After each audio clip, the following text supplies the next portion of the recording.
کیا، اور اس زمانے کے آخر میں پھر وہ اپنے بیٹے کی صورت میں ہمارے درمیان آ گیا۔ اور کیوں آیا؟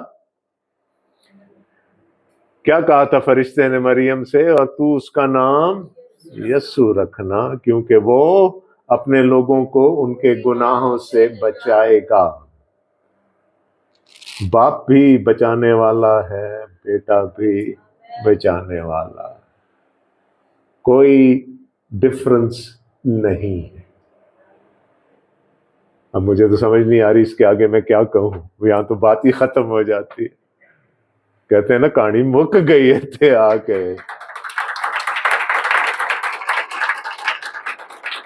بائبل کا خدا ایک خدا ہے، اس کے کام کرنے کا طریقہ بھی ایک ہے۔ ہاللویا، آمین۔ خداوند آپ سب کو بڑی